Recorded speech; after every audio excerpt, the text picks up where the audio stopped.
Bonjour à tous et voilà comment nous allons voir les nouveautés sur la passation de Windows 10 vers Windows 11. Il suffira de taper sur votre navigateur Internet, en l'occurrence Microsoft Edge, en ce moment. Donc je tape Windows 11, je fais Entrée, je vois un lien. Le premier, je le prends, microsoft.com/fr.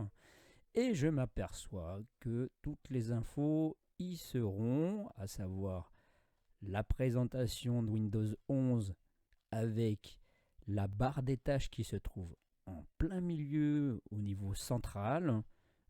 Donc on va voir évidemment ce que apporte Windows 11, l'optimisation concernant la présentation rapide avec des volets qui se trouvent comme ceci. Vous voyez, partager l'écran en deux, un tiers sur trois écrans.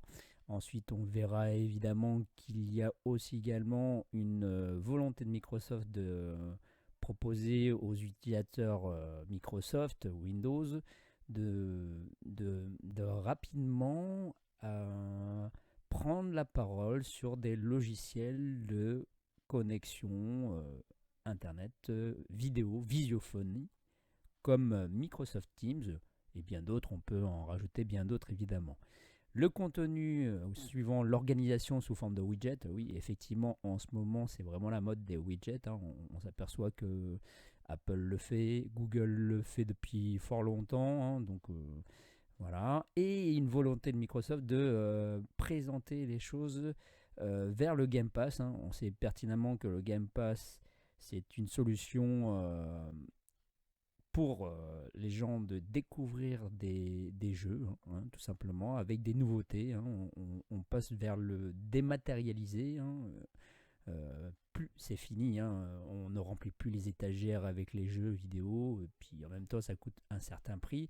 C'est l'ère de l'abonnement, du dématérialisé. On peut s'apercevoir qu'effectivement, passer d'une console de jeu type Xbox vers un PC ou un téléphone Android ou un navigateur Internet permettra justement d'utiliser le cloud gaming. Et là, on verra plus tard effectivement que là, un secteur du marché vidéo, du jeu vidéo, va exploser vers le cloud gaming. Voilà, donc du coup, effectivement, les volontés de mise à jour d'OS tournent aussi également sur les matériels qui vont changer en fonction de nos besoins. Les consommateurs voient évidemment que le tactile peut être intéressant. La mobilité, le côté nomade, même Intel depuis fort longtemps essaye d'aller dans ce sens. Et OneDrive, effectivement, donc là, évidemment, on voit que le dématérialisé touche également le domaine du stockage. Nous avons tous l'habitude d'utiliser des clés USB, des disques durs externes, et effectivement, l'ère du dématérialisé, de la sécurité, tout cela regroupe évidemment l'apparition de logiciels comme OneDrive, Google Drive, iCloud.com pour Apple, et il y en a bien d'autres évidemment, Dropbox, je ne vais pas tous les citer.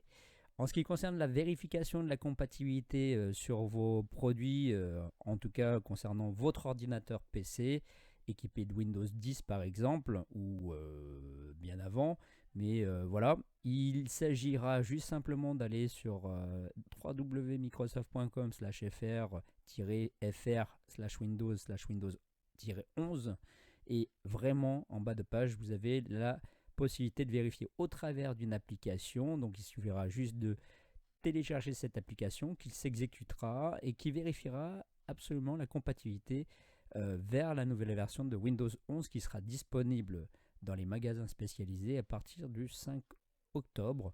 Évidemment, il y aura des machines qui seront vendues avec, à voir comment ça va se passer et se dérouler dans la première semaine du mois d'octobre. Voilà, la configuration requise, on refait un petit point là-dessus. Donc le processeur, c'est 1 GHz ou plus, 2 cœurs avec un processeur 64 bits, mais bon, on sait pertinemment que tous les gens qui ont une architecture 64 bits, c'est Windows 10 évidemment. 4 Go de RAM, pour le moment, je ne connais aucune machine qui a en dessous. Si vraiment elle est vraiment très ancienne, il y a 8-10 ans, peut-être, et encore. Je ne suis pas très sûr. Alors, en tout cas, normalement, la compatibilité va toucher presque tout le monde. 64 Go minimum ou plus concernant le stockage, hein, évidemment. Donc, ceux qui seront en Windows 10 S, n'oubliez pas de passer en Windows 10 famille. Bon, 64 Go, c'est vraiment le minimum. Hein, donc, si vous avez 32, lâchez l'affaire. Essayez de le revendre, mettez-le dans un coin et rachetez tout de suite un ordinateur. Bon, il sera évidemment équipé de Windows 11 si vous l'achetez à partir du 5 octobre. Précédemment, juste avant le 5 octobre, bah, évidemment, là, ça sera Windows 10. Voilà. Ensuite, voilà. En tout cas, vous trouverez évidemment la compatibilité de Windows 11 sur ces revendeurs, hein, la Fnac, Darty et d'autres. En tout cas, n'hésitez pas à consulter la foire aux questions. Il y a quand même pas mal d'informations. Et pour ceux qui veulent tester les versions bêta test, il y a toujours la possibilité de le faire. Voilà, merci à tous. Ciao.